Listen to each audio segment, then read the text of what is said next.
sắp nào mình kapal sa pagyan nung sin na happy na atin kabi ulit sa belu papathin kayuk mihin te ho gidlaw na adim gidlaw man thina kathiwa kum phatung ken mai dilago tak omninga kom lion le happy mama singa ke mau hi theina ke mau lama ki parat nang ma kin tun theina bang ma nei lo kom lion la chapa chang khat nei sun le hun sol pe ka la chapa kalal pau jesu christa san salin tagilo na te ho zo sile ngai dama gen mai dil patil le hu ma fan gama nang ma ke ngum ni ale tak do te ka hi tak se kon ki pak ma main laking ki pak thu ka gen wa he kalal pau jesu christa ka git lo man apenge ya thina azo he satan thili theina te azo he than thim azo he pathian hinge cho he ti he chinna dingin athokita thiam ka chanani ngo thoke kalal pau jesu christa zia thawkikna ni nilopi takmaya chun nangma be khomna kalanei seko jena chun kumsang ni la som ni lani adinga kayu christian fellowship church kimin vote hon le hun mang theita kamau le puya avelin laking ki pak thu again wa he nangma chohinala te ka sakhomu nangma chohinala te ka ngai thawa tohin nangma thing thing to te sim ding gen dingin ka kising sawa keima gen tu le ngai thatu ring te ho zo selung thim ngai to na nang man thu na yen lang keima gen tu in la thu tak te bek cha ka gen do ngai tha mi pi te ho chun la thu tak cha hi bang tak he thiam thei ding nangin ei pan pi chi den la pan pi na ka don ki pok he lal pau jesu christa thina ki pat athawkikna zega longmon na thamon na ka headingo poi modern mit e head saga midang te hilson theding khopa nangman e head thim sak dingin lapan pina kalal pa doi tak mai jesu minin lakingin ka hongdon wa he amen chanjin pha johanina jekbung som ni na bible chang saudeu vaksim khomideno lekanoma chanjin pha johanina jek bung som ni chang khat ki paten chang som sau được vaccine khom này nó kanoma pe ka chun pe zakhat le som guk le ko na noi kha he chan chen pha jone na je pung som ni na chang khat ki paten chang som ting agingin olin tonin vaccine khom này no an e johan chan chen pha jone na je pung som ni chang khat ki pat chang som ting simitiu le hap ta khat nimasape ni phal vakin Mary Magdalene chu than lama achile than sitna sung chu likdo san avamutan ahung tai Simon Peter le Jesu a happy nung zui kingin ahung lalpa kha thana ki patin alakilamang tai khoi taka akoi u ahem ka hetap ui ahung tin Simon Peter to nung zui dang pakhat pa chu than lam zunin achi taw apaniu chun atai u nung zui pakhat chun Peter chu amakhela than chu alatung masatai abok asung chu azuk ena apun malnga kha ngaya in amun ahi zekin asung in alut sim ama nunga chun Simon Peter le ahung tung than sunga chun alut nga la aman le jepun malnga ngai kola jing chu amun alut chang tum na pun alut chang lam zona chu pun malnga chuto khom ta pun akinga chun aloma zildo san alom tai nung zui pakhat pa than alatung masazo pa khale aluta amu pha din atak santai zehuna chun le pathian le khapun ama chu thina ki pat thawki ding a hi ti thu kha ahead of nai dik pu jezo achun nung zui te chu a in lamun achi ki taw hi bible chang sim thak naw che thiam thedin pan chan chiton malai so pi tan la tuni he ilalpa jesu christa e wadinga thiemi channa dingo athawkikna ni nilopi takmai ahi ti hi hersa hilele avelin haki ditin rombung lina chang som ni langa khoi sima hele igilona zeko jesu christa khedena la cross thi a hi himalaya thi mi chan ni ngo thokit a hi ti again peka zilop chu lovin korin le khat pakna bung som le nga sung khusim leo chen ilal pa jesu christa thawkikna apoi modan ziaki pa ko he ning tam pi tak mai i bible in alakizika chule bible in thawkikna mun chum chomin hun chum chumin alakizika hilele phatak chai su dai le thawkikna pani chini be uma hi dan mudingin auma chi chu ni taklam le gen khom dingin ki sahiden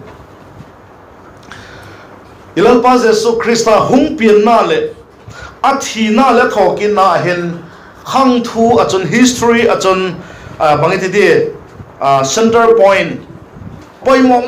ma jing na hi anei a hi ti hi het mi loading a hi jesu christa hung pian na athina thawkikna het chin na ziagin chak na chun hu khin na ki chang the hi ti i bible in rombung som na chang ko na hon alaken a hi ilal pa jesu christa hung pian na athina le thawkikna het chin na ziagin chak na chun hu khin na ki chang the hi dan i bible in alaken pe ka hi ilal pa jesu christa thawkikna hen pathian a hi na le khovel huk dam pa a hi na chu asochian ma jing a hi ti le i het mi loading a hi chanchin pha pali te hi phatak chana la sim leo chen ilal pa jesu christa thawkit hun la ya thawkikna athil tung te ho neu cha again dan ki banglo deu devin achi dan ki bangle le again dan neu cha thumal mat ki banglo deu devin le alamin tin zo kha i boi pi ding a hi po thawkit a hi ti chu record au ma hi ti kha i het zok ding a hi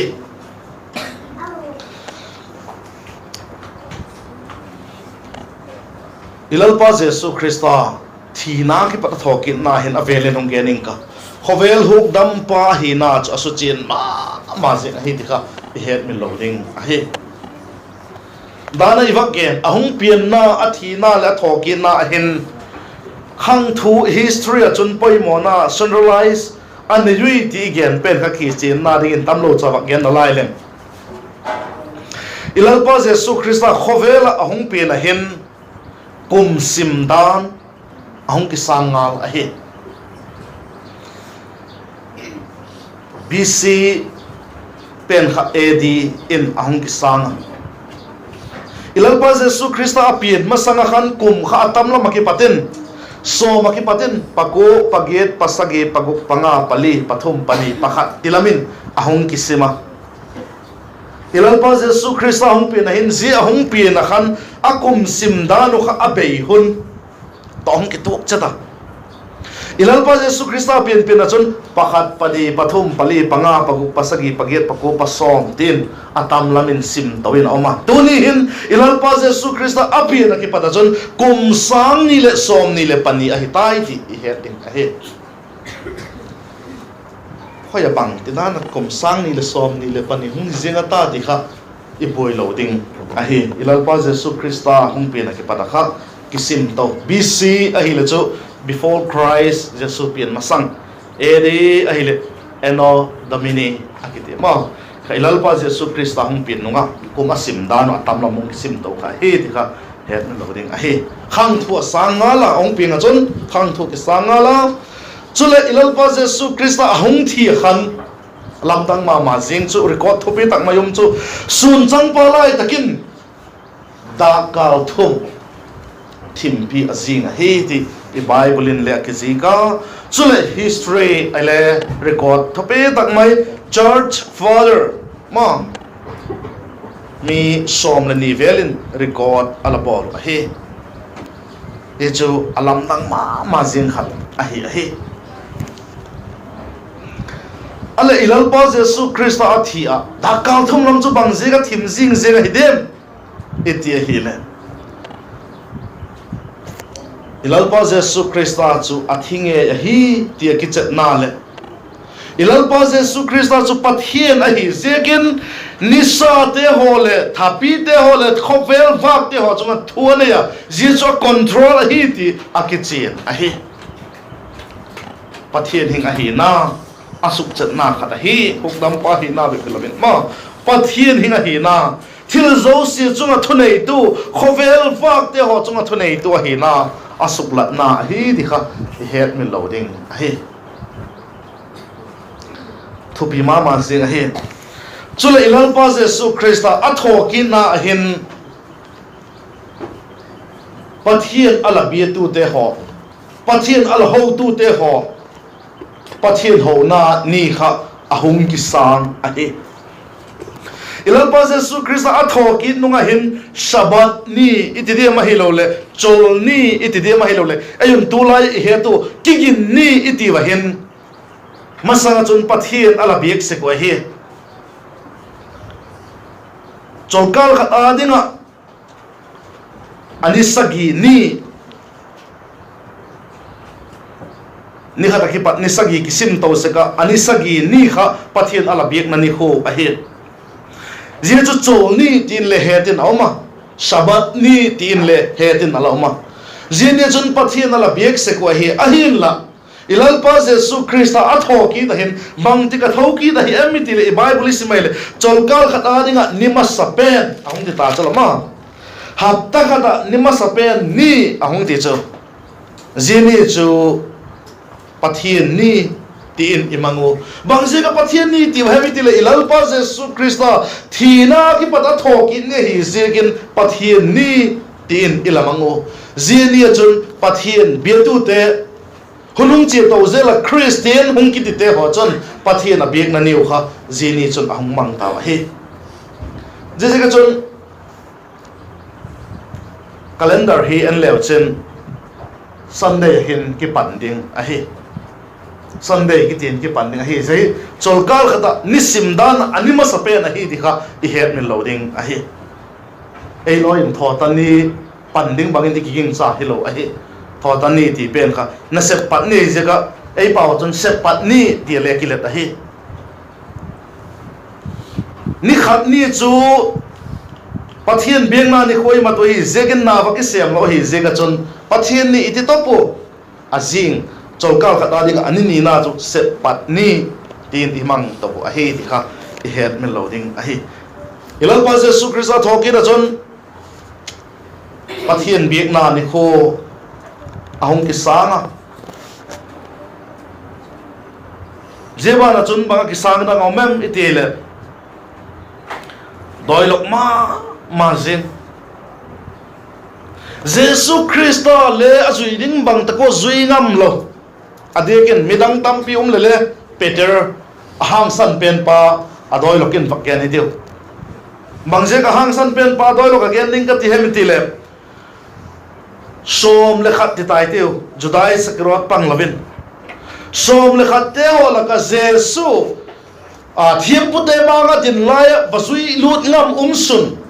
jesu vagal et ngam be sun kha peter alahi adang te ka chu ji teng chule pang ngam lo hitaw gen le gen dai te adoi lok dan chu ma adang te chu pang ngam lo peter chu ji teng chu pang ngam hil adoi lokin gen hitiu ka tina chu ji chui gal be ka ven ngam pa khale anung zui lahi atiule ka hipoi ka he khapoi ama le ma ki tiam helin ka he khapoi la thogen ka he khapoi ti ala pang pa kha jesu christ a thoki ta chon mi pi te agin a thoki tai ti na ki ko hang sam takin pathian thogeno je thu chu gen taloding in warning apeva la gen ki to hi le mata ding songkol tang thei la yu ti te again lion le again tho hang sam tak man ko ma kham zo ding ki talowin ahong ta wa he ti emo ba he zero chui lovin thoki nonga chun ko chu kiti chu ahong pieng ta he ko chu kiti thoki ni ni ko nonga hong pieng pen he kum tonga den ding thil sun khowela kum tong dai ninga thil sun chu ko chu jesu christa thoki nonga chun ahong pieng ta he ilal pa jesu christa ahong pieng na ke pa athi na le athoki na history thil poi mo tak mai tung te chu ji te chu hi kha het sa hilele avelin heki thitin ale Easter Sunday Thawkikna ni kho imango Good Friday kha zil top ni khan imango ale bang chuile zil top ni athi pathian ni jingkal mataka thoki ta jichu ni thum ni zan thum ni thum zo thoki ki ti the ide ti aboi mi tampi a ki ta a Christian hin now again to hina na sanu kilom khopa hachien lo mi a ki to da ka sa he Christian kahi kiti hilele khen kate la Bible kasima je gol chuna ki gena je gol chuna ki gena je thili the hilo pi zo chula la Bible tho takti thayu atiu lele boy jing mi tampi ka het aum ichu ti lo na dengun je chule tam lo chan ba gen chen na lai hiten Thawkikna ni ko hi segen izil lai ni poi mo tampi le je te chule poi mo ka sak je kaung ge na he Christian khat hi da dol het te ni poi mo hi segen ong ge ning ka he ale zil top ni ki voi pathian ni jingkal matak thawkit ni thum zo bang tidan is thilum thailo hi adik poi atile poi mi tampi iti ka he abang chui tale hen masak dengo poi mo ma jing khat chu tinong gen leng to hen aywa ni nga hen jingkal lam dak som le khat le minute song a he khovel mundang te ani nga chun jingkal thale hi ahina umintin zan ahina le umintin iha thiam ning ka dai chu ewa ni nga sun chu midang te nga zan le hi thein tin jingkal thale hi thin ni tak le the hi ti kha I het min lo dengon I het masak don loyum ka sa he je chu thil khovela thil a hi ti kha I het min lo ding a he chule je ilalpa Jesu Christa thina ki par Thawkikna ki kal ani te boy te ho adinga chun I boy lo dani ga chun je hunlaya judate nisimdan to tuni eyuk nisimdan ki banglo hi ti kha he ding a he judate nisimdan chun bangti na simu itia hile nisatu maki pata phalwak tieng zan khowak phalwak tieng mo nisatu makibata zan khowa ka jingkal phalwak nisa sok matin chu nikhatin asimo nisa sok kipata nisa atum thak tieng kho nikhatin asim ki to he ega chon je chu amau simdan a hi jekin Bible asut hun la yo Bible suntu te ma nisimdan a hi jekin je gol chun akigena I boi lo ding a hi zil tom ni ta ki voi a he khobak te na chon ni khat ki gen ni so ki pada ni satum te ni je ki gen ni satum ki pada pathe ni jingkal matak mo te te so ni khat hi ki a hi je ki ni thu ahong ting a he ti kha je chu judate ni simdan a hi je kin en I het boi ding ompo I confuse na ding le omlo a he ikha ihet dingin toyum kasa jigol chu amount sim a hi je kon jigol chu ma he dikha ihet mai ding a he ale ilalpa Jesu Christa Thawkikna hi wa dingin bang phat chum nam de jeda kai Bible chang sim na wa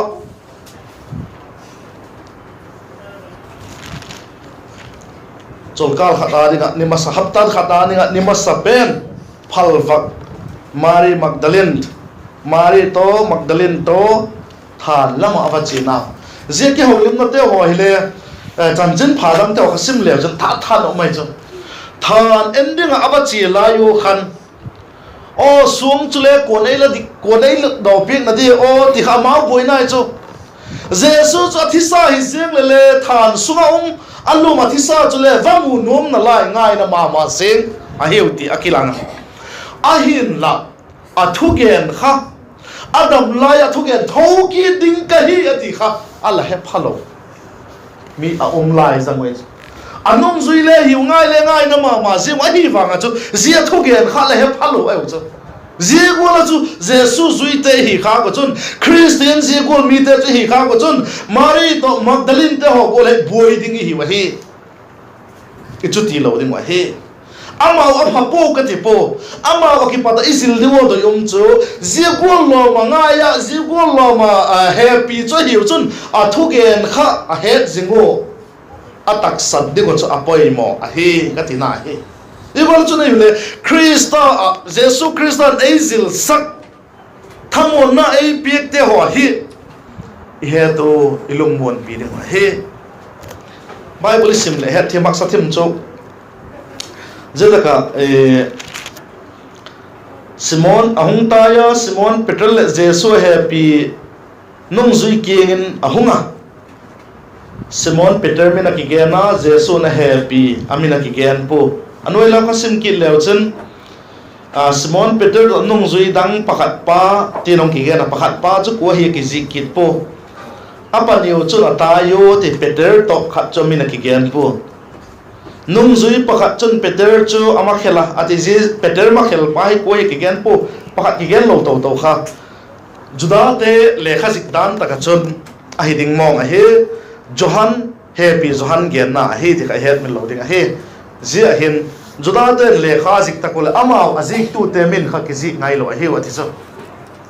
amao min zik lovin amao character a hi na pen kha zik se ko ativa ye cho hi le chu zia akigen hi Peter to Johanna hiu ti kha I het sai le velin ken khaten hello khathi zigen kathi ka gen hi amau chule Jesu nung zui gin Jesu nung zui a happy day inner circle atiba sapten a happy day mi pathum atel do Simon Peter to Johan to Jacob amau cheng thum ahiba Zete laga Simon Peter to Johan Jupang ahi wangun le Jesu athoki ding thu alagen kha ji hunting hin le alhedok po ti I Bible akigen hok mama hi ka ti subang ama anung zuyu alal paw na gen alhe hilew hitilung kham lo ding ahi tunin nang le kele lalpa ti ilalpa pom nunga ibiek nunga athogen te ho sim zeng ngai tha zeng a hi wanga lungon pilo thamon pilo hi khak ding la mama he kha he lo ding a he ilan pa Jesu Krista athokin na hi ei wa dingin bang poi mo na mem ti hi dot na a thia je don na ding chun na na igen tak sa rombung nga na abung li na siming ka rombung li chang som ni langa na chun hitin akizika rombung li chang som ni langa chun ama chu ati Jesu Krista gen na he ama chu igil lo na zegin thai na ma thiemi channa dungun kai thoin ki tai igil lo na zega tha ilalpa Jesu Krista kha thiemi channa dungun kai thoin ki tai ati kai tho na hi ewa de thi mi chan now receipt egin lo man chu ki pekim a hi egin lo man zo siu chu pekim a hi apetu chun than azo hi thina azo hi ti akiche na a hi je cho hi zekin gillo man pek nge hi gillo man apezo nge nai tunin apezo poitil apepa thokit pa chu dongo apiek dan hung hil thei dingin receipt living receipt ma ahingzing igilo wan petu ahina gen chin thei dingin ahi je cho iwa ding apoi mo ma jing te la khat cho hi di kha het min lo ding ahi igilo man penge nge ahi di kha akichin ahi di kha het min lo ding ahi chule Thawkikna hin Jesu chu pathian a hi ti atak lang a hi rombung khatna changli na ko ismahi le ti na kisika paksiming ka rombung khatna changli na chun chule thien thona thagau a hi na dong zuile thina ki pat Thawkikna thili theina chun pathian cha pa hi na chu tak latin tan athisa pathian cha pa hi na tak latin tai ti Bible in again ahi because Thawkikna chun eu adingin poimona len tak mai zilai ding poimo tak mai e la zil sak e la gen pi a hi ti i bible in e gen a hi chule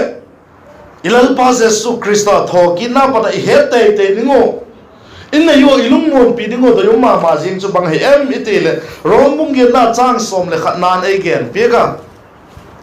mithila ki pata ilal pa jesu krista kai tho ani chun ama nong zui te ama ging chate chule kai tho nge dinga heuti akichin a he tunin nang le ke ithi wa ki chai ding i po he thawkit ding te hi wa he mihin te ithi ki chai sin ding le chu bang cái sụp gân thầy ngay đi cái sụp gân thầy cái thì cho bang huấn luyện phá đúng lâu xa biết in vật chỉ ngay đi bang im một số xa gì biết in xoay cái chuột khom ngay đi mà hiền lắm ít thì vào cái trái đầu đinh tê hiền mà thấu cái đinh tê hiền hết rombung gena chang som le khatna chon hima le mithila ka ki pat jesu kai thawkit pa thagau chu nangma wa le mithila ka ki pat jesu kai thawkit pa chun nangma thagau chon la tak sau thi thei chu hunin sakit ina e hin sakit ding a hi da ti bible e gen pi ka hi je thawkikna taksa chu bangol hi dem ti tampi boy mai the thì ta làm lễ gen mà này lễ gen hòm tin coi hết tin xuân coi phát hết tin thâu kín ngày những hết thì hết mình lâu đỉnh ấy chú lại lần bao giờ Jesus Christ thâu kín na yêu anh gặp bơi mà riêng na chú bằng hết em tin là bắt thiên kiêng rất thấy na lắm biom xuân chú Jesus à hết thì cái chuyện ấy bằng riêng cái chú cái chuyện này em tin là mình đang khâu lại hút đâm thấy ông bơi thì na xếp tên bung li trang xóm là khát tên e là gen bi cả ai hút đâm thầy đinh min đăng hết him khove là hiện lộ hết Jesus min bẹp hết sa khodang te hậu tu sa khodang te biếc te họ cho thi và thâu kít tai thì đinh khát lệ lộ hết lệ thâu kít thầy lộ biếc giúp bằng diom đi mà gì cái chuyện ai yêu bắt hiền ai yêu biếc bắt hiền cho thi na bắt thâu kít bắt hiền hết gì cái chuyện biếc ta cái hết sa khodang te abieko athita athivekta abiek teo homo abiek masat teo ti teo tôi ra mòn biek thak leo ne hi se kon abiek teo ti poi abiek masat teo ho chu pathiena ala bel masatu ho le biek ala nei pen chu athita athau ki tai ti khat le lo ayu a hi le wang ilal pa jesu christa hi le wang thina zovin athau ki ta he ti akigen he ye chon ti bible le phatak chai smile thawkikna ki ti chanchin pha adinga chon alai mugil hello lo mai alai mugil ka ti chu apai mo pe ti na he ong hi ta hi ti het min lo ding ta he je chanchin pha ki ti khoi takina kisi ke mi ti bible korin le khatot pakna bung som nga na hin ala kisi ka cha khat ki pa cha nga ding sima hele chanchin pha ki ti ju jen ala kisi ka athupi chon jesu christa thawkikna ki topa so mi te ho la ke ngo chanchin pha ka hon gen tak la het o le la din jing naw kha ka hon gen thakit he ka thu gen kha la tak san be po hilowa la duk cha ko chun je chun ho khinin lo mu he Kaiman kalamu cho thilpoi mo masapen golen kon hilson la heu Krista cho pathil le khathu gen golen igilo je kon athitan voiliamin avuyun pathil le khathu dong zuin nithum nin kai thoi nom tai zeno chun ki pha ki ngina kilaga chule som le ni te ki ngin le aban kai simai le akilak na mundang te ong gen to la hi ilal pa jesu christa thawkikna chu chanchin pha adinga chon alai mugil ahi igilo manu chu jesu christa beta hen lang thawki lovin biak thei lovin ho thei ta lovin ta hen lang hele setanin lagi lo manu pie ka hi poi ti tale pie ka hi ti thei ding lo ding kapi ti ding lo ding arisip ding lo ding ahi mo ama athinge ya thoki ahi na chanchin pha ding alai mugil satan gal azona eksakna pathian cha hi na akilat na ahi ti khai het min lo ding ahi ega chun thoki na thu hin mi a boy tamma ma zengo rom zikte korun le khalot pakhat na doi phatak chai simahile tam bei tak mai polin alagen chen to ahi Krista al thokit lo hile chu chanchin pha ala ki tang ko pi te thon chanchin pha zega la thi te le athon tuni ginna nei ki ti te zo se le athon hiding ahi ti bible nastak mai chom chom ki che ta wen jin ela gen pi kum ahi to din je ta ju gen man lo ding i het min lo ding ahi chule rombung nga bung lina chang som ni ngai simna khan ama chu igil lo naw zigin thai no ma thimi chan na dingun kai thoi nom ki tai athi thiam chan na alagen zia thiam chan na ga te chu banga hi de thiam chan ka hitai ti ke het na aga de chu banga hi de ti le anoya khana ki zik ka bunga na khan zizek chun gin na zega thiam changa umin ilal pau jesu krista zalin pathian to ke chamin yom taw he thiam chan na ga ma sapen chu pathian to ke cham na pathian lung nan na tuak ta lo ding pathian in alung na jega god mona koi ding khai ta lo thiam chang hi ta ha thiam chan na pathian to ke cham na kha he ti agena chang ni na chuna ma jing main jilung sin na idin det na wa hin ilot tawin pathian lo pi na kinep na chun ki pak takin eumoi ki pak na lungmon na thamon na thiam chan na ga hi zebep chule hilovin gim thok na le ki pakin hitiu gim thok na chun thok ha na sem hi ti he je kon krista min zigin gim thok na talele ki pak takin thok theding hi wa hi thoki ding thiam chang hi ta te hi je kon anoi khan thok ha na chun chan phat na e pe chan phat na chun kinep na e pe je kinep na chun e mol phok sak pon tin thagau thing tho e pik chu mangin pathian chun ilung sungo hin a happy na chu ahun sung lut tangala atinala he je ka chun thiam chan naga nang le ke inaya ilung mon pidin ikipak piding atam ahi a chun tuni ilal pa jesu krista thimi chan nu thokin anin lo be tak mai hin a thokin huna thil tung te ho tampi gen ding e maulam pia jesu a thokin nunga nong zui thom ha ma sing chi te chan chen ho le gen ding amau te hone jesu krista thokin nge hi ti a he chiu amu chino khan akipa ku ahi kha tuni nang le ke le ilal pa jesu krista igilo manu pe thi himale thi mi chan ngo kai tho ki da hi na te he a lungmon na ki pak na ne ya a thi dan te a tho ki dan te ama hung pi na ki pada khovel khang thu asan dang lam dan te pathian hinga hi na sukla dan te ho he to ilungmon pi ba tura khovel mi pil ki sama ma zen tam tak mai don christian ginnat mi to suk boy goa ni thum zo thau ki te zil thop ni thi pathian ni jingkal tha thowa ai thei poi te ho hil chen theya lungmon na ne ya atho kin na yuwa dinga poi mo na thi mi chanan wa hi dan te thiam channa ga te ho chune ya lungmon na thamon na ini thina nigun atho tom chai gen thak te span chanding chitun malai som pi khan la pa chap na ne ka pa sa deu happy na adim kabi kul kabiru pa pathin tuni thiam ka chanan nengo kalal pau jesu krista thokin ani lo pe takmaya la cha te ka het dingo poi mo la sak ke ma mang cha gen do dila la koi te ho zo si gen dok zo the tan kamau le puya la ki ngin ki pak thu gen wa he ne tak lam pha le la cha te ka het dingo poi mo la sak te ho gen dok ki theding la ngai ka ki theding nangin hun phai sim bi din la pan bina ka don ki ko he